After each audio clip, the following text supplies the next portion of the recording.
araw ulit sa ating lahat. Ngayong araw na to, try natin dito sa tapat. Tagal-tagal na rin natin hindi napanaan dito. Halos magit isang buwan na. Bisitahin natin yung mga red snapper dito. Medyo malinaw na raw.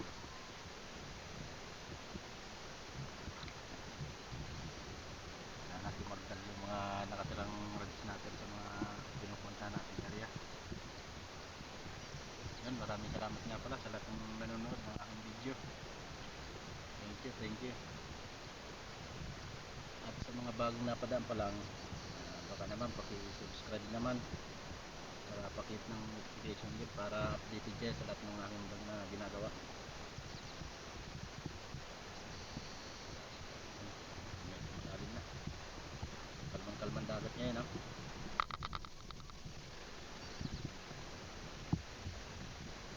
Tara mga bro, update na lang. Tara mga bro, samahan nyo ali ako sa pag-explore ng karagatan dito sa aming lugar sa Gatbo, Bacon. Let's go! Enjoy watching mga bro. Shoutout nga pala kina Balman Lapas, BEJ Fishing, Midel Barcelon, Regis Adventure, Bonifacio Dunggaol and family ng Sawanga, Amole Fishing Trip, June Basas, at kay Idol Kabayan Official Vlog. Ingat kayo mga bro kung ano man ang ginagawa nyo sa pang-araw-araw.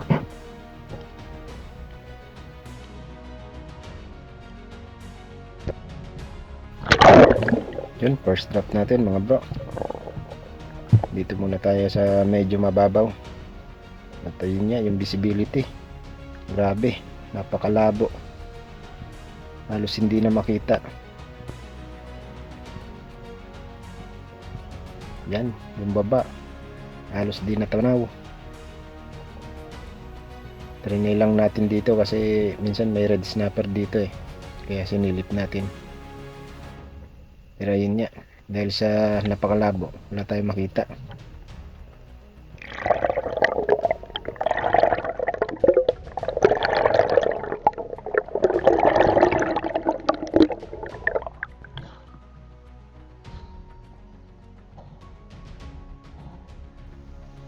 Malabo dito mga bro sa mababaw. Natin ulit din sa kantuhan. Ayaw makita rito. Labo-labo.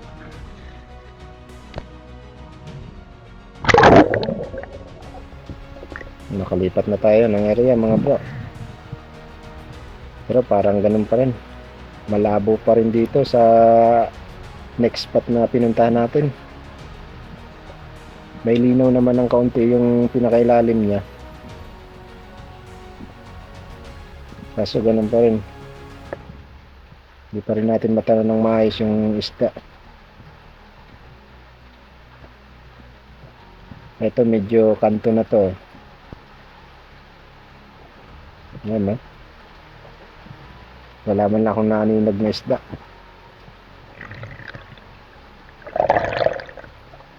Another change location tayo mga bro kasi malabo.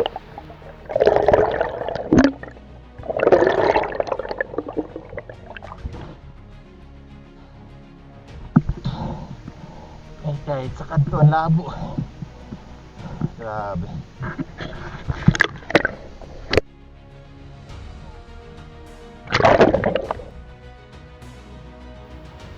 Ito, pangatlong lipat na natin ang spot. At dito sa linipatang pangatlo, medyo may linaw na yung ilalim. Kita na. Kahit malabo yung ibabaw niya, may linaw yung ilalim. Okay na to. Yung lalim nga pala nito mga bro, nasa 14 to 15 meters to. Silipin agad natin yung ating pinagkukuha ng red snapper, pero walang laman. Nung paibabaw na ko, may napansin ako rito yung sweet lips sa labian. Ayun, yung kita Ayan, surface muna tayo para mag-recover na hangin. Maya pag-alas na kita.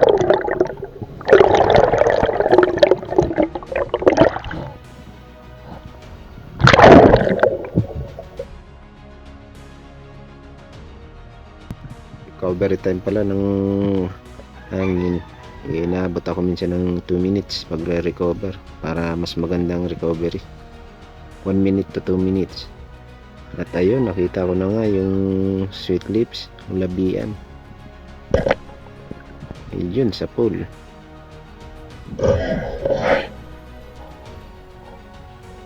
First fish natin ngayong araw na to, sweet lips.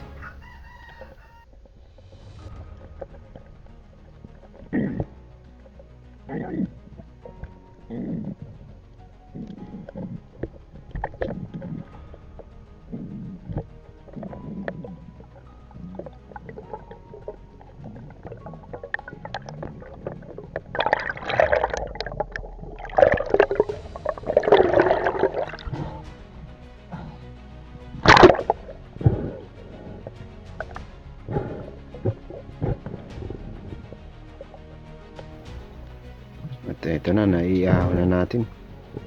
Good size na rin to mga bro. Halos 3/4 na rin to. Magti 3/4. Yung isda natin mga bro. Ito, sweet lips.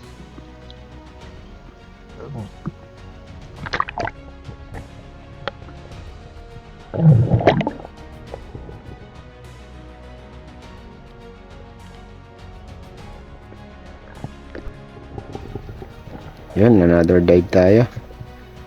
At ito yung pinakamagandang dive ko na hindi ko inaasahan. Target sana natin dito yung lapang pula.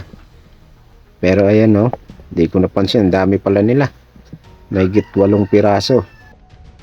Pero syempre maglalak tayo ng isa. Yun, sa pool. Kalak tayo ng isa. Tinamaan natin. Lapo-lapo o coral trout mga bro.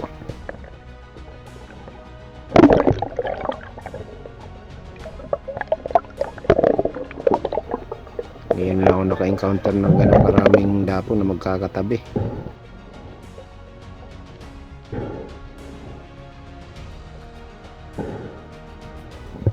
Ito yung ibang lapo na malaki yung mga bilog-bilog niya na kulay. Hindi kagaya nung pula. Ito ay medyo kulay brown. Yun eh. Ang laki na rin. Mag-iisang kalahating kilo na yan mga bro.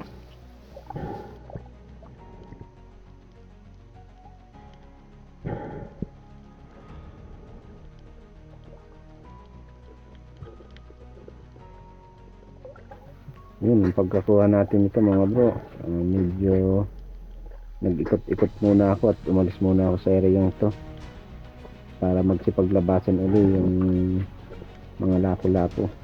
Ikot-ikot muna ako dito sa ibang spot.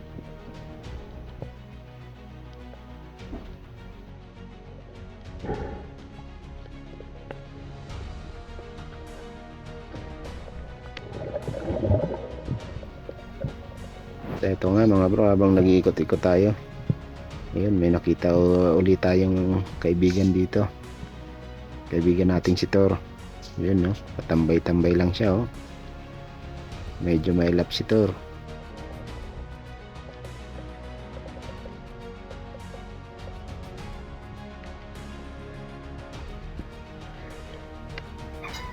At ayun na nga mga bro, pagkalipas ng ilang minuto bumalik ulit ako sa spot na yun. At ayun, may naispatan ulit tayong isang lapo. Yun no, walang galaw-galaw. Ang laki. Yun nga lang, sablay. Di natin tinamaan mga bro, sayang. Laki pa naman sana.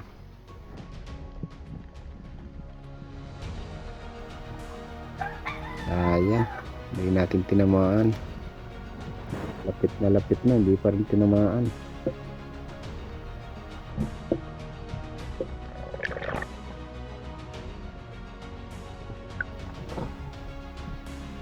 ayun mga bro, pupuntahan ko pinagtaguan ng laso.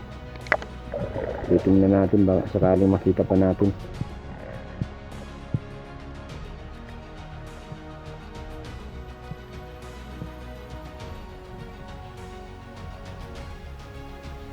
At ayun, paglapag natin mga bro, silip-silip na tayo sa mga butas dito, baka sakaling nakadungaw. So ito nga, nakapokus lang tayo sa isang butas. Paglingon ko naman sa kabila, nandun pala yung isda, hindi ko napansin. Ayun oh. Ayun, doon pala siya nagtatago. Pansin natin nung gumalaw na. Try nating sundan mga bro, baka sakaling makita pa natin. At ayun, may napansin ako sa butas, dulo lang ng buntot. Yun, sa pool, tinamaan natin mga bro. So yun, linapitan ko agad kasi nakita ko yung tama, medyo alanganin, kaya binunot ko agad siya. Ayun, nung nakuha ko na, napansin ko mga bro, hindi pala to yung sinusundan ko, medyo mali ito. Hindi siya yung nakita natin kanina. Pero okay na rin yan mga bro, at least binigyan pa tayo ng isang lapo. Yun, good size na rin yan.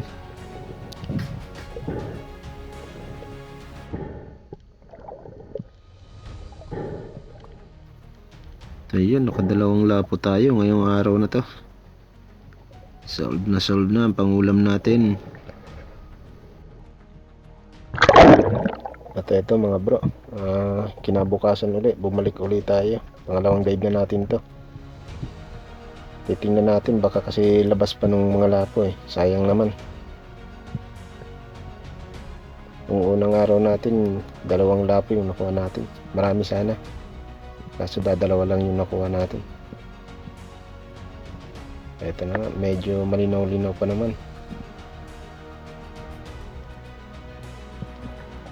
Nakita sana tayong isda, maripas naman.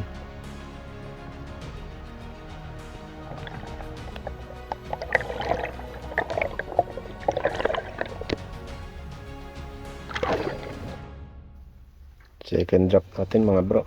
Dito na tayo sa may kantuhan. Dito sa may kanto medyo may kalabuan ng kunti yung ilalim eh. Halos hindi natin matanaw yung sa baba. Siguro mga 3 meters siguro o 2 meters lang yung tanaw.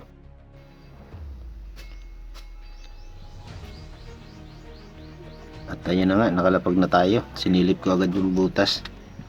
Yan malimit yung mga mangrove snapper eh. Dahil wala, pipish call tayo. Baka sakaling may lumapit. At ayan mga bro, kung mapapansin nyo, napakalabo sa parting baba ng batuhan. Tingin-tingin tayo kung may lalapit. At ito na nga, nagulat tayo sa dami ng mamsang lumapit sa atin, no?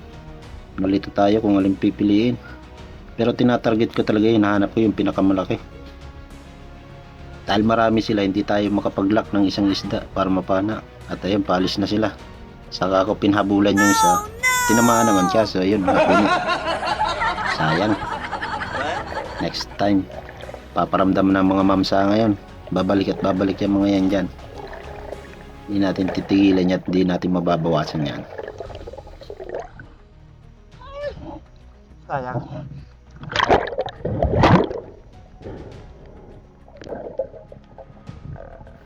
Yan, move on tayo mga bro. Diretso tayo sa isang spot na pinupuntahan ko. Dito tingnan natin kung may laman din. Dito mangrove snapper naman na kukuha ko palagi. Minsan may grouper din. At ayun, pag silip ko may naninag ako. Isang mangrove snapper mga bro. Ayun, tinarget agad natin. Baka makalayo pa. Ayun, boom, sa pool. Tinamaan natin mga bro.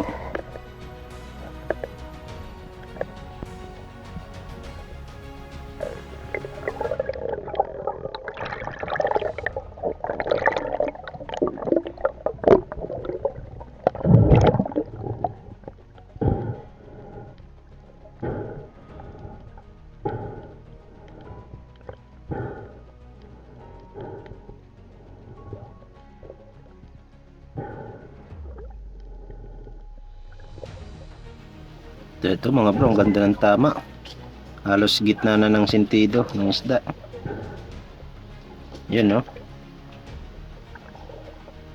Ganda ng tama ng isdang to.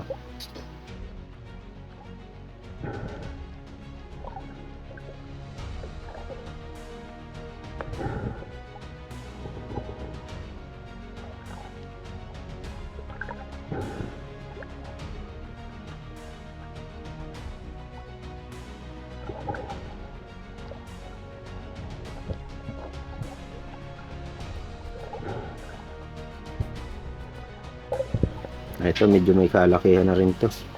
May 1 kilo na rin ang mangrove snapper na to. Okay na, okay na.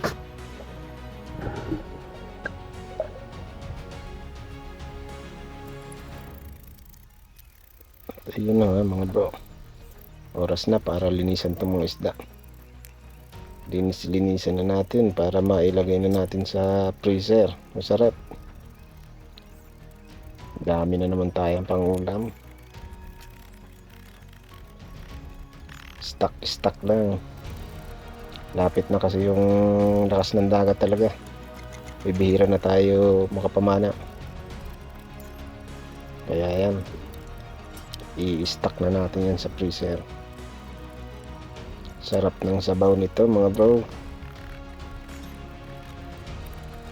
Maraming salamat nga pala sa walang sawang pagsuporta at panonood ng aking video. Thank you mga bro.